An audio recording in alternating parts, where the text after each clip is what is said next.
Hello everyone, ಎಲ್ಲರಿಗೂ ನಮಸ್ಕಾರ. Welcome back to my channel. Friends, ಇವತ್ತು ತುಂಬಾ ರುಚಿಕರವಾಗಿರುವ ಹೆಸರುಬೇಳೆ ಪಾಯಸವನ್ನು ಮಾಡ್ತಾಯಿದ್ದೀನಿ. ಈ ಹೆಸರುಬೇಳೆ ಪಾಯಸ ಆರೋಗ್ಯಕ್ಕೂ ತುಂಬ ಒಳ್ಳೆಯದು, ಹಾಗೆ ಟೇಸ್ಟು ಕೂಡ ತುಂಬ ಚೆನ್ನಾಗಿರುತ್ತೆ. ಹಾಗೆ ಮಾಡುವಂಥ ವಿಧಾನ ಕೂಡ ಸಿಂಪಲ್ ಆಗಿದೆ. ಹಾಗಾದರೆ ಯಾವ ರೀತಿ ಮಾಡೋದು ನೋಡ್ಕೊಂಡು ಬರೋಣ ಬನ್ನಿ. ಹೆಸರುಬೇಳೆ ಪಾಯಸವನ್ನು ಮಾಡಲಿಕ್ಕೆ ನಾನು 1 ಕಪ್ಪಷ್ಟು ಹೆಸರುಬೇಳೆಯನ್ನು ತೆಗೆದುಕೊಂಡಿದ್ದೀನಿ. ಅದೇ ಕಪ್ನಲ್ಲಿ 3/4 ಕಪ್ಪಷ್ಟು ಬೆಲ್ಲವನ್ನು ತೆಗೆದುಕೊಂಡಿದ್ದೀನಿ. ಹಾಗೆ 1 ಕಪ್ಪು ಕಾಯಿ ತುರಿ, ಸ್ವಲ್ಪ ದ್ರಾಕ್ಷಿ, ಗೋಡಂಬಿ, ಹಾಗೆ ಒಂದು 5 ಏಲಕ್ಕಿ, ಒಂದು 4 ಟೇಬಲ್ ಸ್ಪೂನ್ ತುಪ್ಪ. ಮೊದಲಿಗೆ ನಾವು ಹೆಸರುಬೇಳೆಯನ್ನು ಫ್ರೈ ಮಾಡ್ಕೊಳ್ಬೇಕು. ಇಲ್ಲಿ ಡ್ರೈ ಆಗಿ ಹೆಸರುಬೇಳೆಯನ್ನು ಫ್ರೈ ಮಾಡ್ಕೊಳ್ಬೇಕು. 2 ರಿಂದ 3 ನಿಮಿಷ ಫ್ರೈ ಮಾಡಿಕೊಂಡ್ರೆ ಸಾಕು, ಜಾಸ್ತಿ ಫ್ರೈ ಮಾಡುವಂಥ ಅಗತ್ಯ ಇಲ್ಲ. ಫ್ರೈ ಮಾಡಿಕೊಂಡ ನಂತರ ಇದನ್ನು ನೀರು ಹಾಕಿ ಚೆನ್ನಾಗಿ ವಾಶ್ ಮಾಡ್ಕೊಳ್ಬೇಕು. ನೋಡಿ, ಈಗ ಫ್ರೈ ಆಗಿ ವಾಶ್ ಮಾಡಿ ಎತ್ತಿಟ್ಕೊಂಡಿದ್ದೀನಿ. ಈಗ ಹೆಸರುಬೇಳೆನ ತೆಗೆದುಕೊಂಡಿದ್ವಲ್ವ, ಅದೇ ಕಪ್ನಲ್ಲಿ ನಾನು 2 ಕಪ್ಪಷ್ಟು ನೀರನ್ನು ಇಲ್ಲಿ ಹಾಕ್ಕೊಳ್ತಾ ಇದ್ದೀನಿ. 2 ಕಪ್ ನೀರನ್ನು ಹಾಕಿ ಕುಕ್ಕರ್ ಮುಚ್ಚಳವನ್ನು ಮುಚ್ಚಿ ಇದನ್ನು ನಾನು 3 ವಿಸಿಲ್ ಕೂಗಿಸ್ಕೊಳ್ತಾ ಇದ್ದೀನಿ. ಈಗ ಒಂದು ಮಿಕ್ಸಿ ಜಾರಿಗೆ ನಾವು ಎತ್ತಿಟ್ಕೊಂಡಿರ್ತಕ್ಕಂಥ ಕಾಯಿ ತುರಿಯನ್ನು ಹಾಕಿ, ಹಾಗೆ ಅದಕ್ಕೆ ಏಲಕ್ಕಿಯನ್ನು ಕೂಡ ಸೇರಿಸ್ಕೊಂಡಿದ್ದೀನಿ.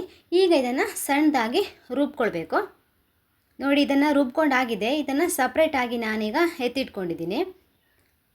ಈಗ ನಾವು ತೆಗೆದುಕೊಂಡಿರ್ತಕ್ಕಂಥ ಬೆಲ್ಲಕ್ಕೆ ಒಂದು ಸ್ವಲ್ಪ ನೀರನ್ನು ಹಾಕಿ ಬೆಲ್ಲವನ್ನು ಕರೆಸ್ಕೊಳ್ಬೇಕು. ಯಾಕೆಂದರೆ ಬೆಲ್ಲದಲ್ಲಿ ಏನಾದರೂ ಕಲ್ಲು ಇರುತ್ತೆ ಅನ್ನೋ ಉದ್ದೇಶಕ್ಕೋಸ್ಕರ ಮಾತ್ರ ಬೆಲ್ಲವನ್ನು ಕರೆಸ್ಕೊಂಡು ಇದನ್ನು ನಾವು ಬೇಳೆಯನ್ನು ಬೇಯಿಸಿರ್ತಕ್ಕಂಥ ಪಾತ್ರೆಗೆ ಇದನ್ನು ಶೋಧಿಸ್ಕೊಳ್ಬೇಕು. ನೋಡಿ, ಈಗ ಬೇಳೆ ಚೆನ್ನಾಗಿ ಬೆಂದಿದೆ. ನೋಡಿ, ಇಲ್ಲಿ ಸ್ಪೂನಲ್ಲಿ ನೋಡಿದ್ರೆ ಈ ಥರ ಸ್ಮ್ಯಾಶ್ ಆಗಿರಬೇಕು, ಅಷ್ಟು ಚೆನ್ನಾಗಿ ನೀವು ಬೇಳೆಯನ್ನು ಬೇಯಿಸ್ಕೊಳ್ಬೇಕು.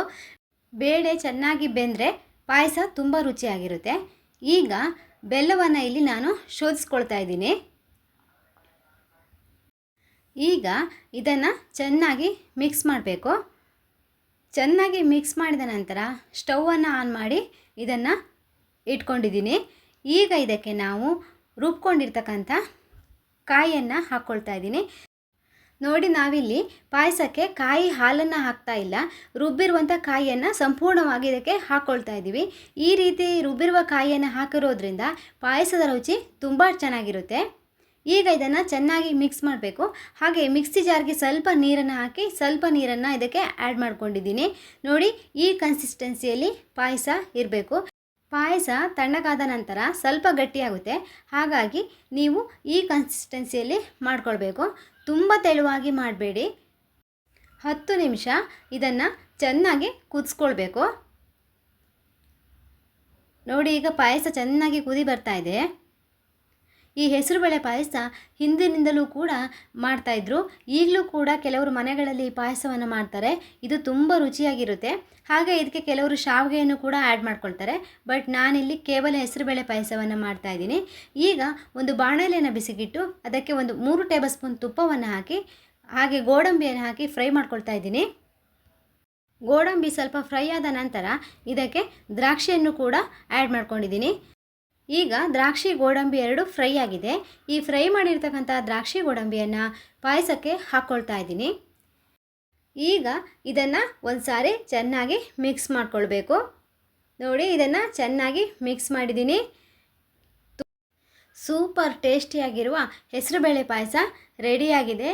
ಬಿಸಿ ಬಿಸಿ ಇರುವಾಗಲೇ ತಿಂತಾ ಇದ್ದರೆ ತುಂಬ ಚೆನ್ನಾಗಿರುತ್ತೆ. ನೀವು ಒಮ್ಮೆ ಇದನ್ನು ಮಿಸ್ ಮಾಡದೆ ಟ್ರೈ ಮಾಡಿ ನೋಡಿ.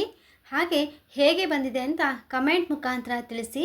ಹೊಸದಾಗಿ ಯಾರಾದರೂ ನಮ್ಮ ಚಾನಲನ್ನು ವಿಸಿಟ್ ಮಾಡಿದರೆ ಸಬ್ಸ್ಕ್ರೈಬ್ ಮಾಡೋದನ್ನು ಮರಿಬೇಡಿ. ಇದೇ ಥರ ಇನ್ನೊಂದು ಹೊಸ ರೆಸಿಪಿಯೊಂದಿಗೆ ಮತ್ತೆ ಭೇಟಿಯಾಗೋಣ. ಧನ್ಯವಾದಗಳು.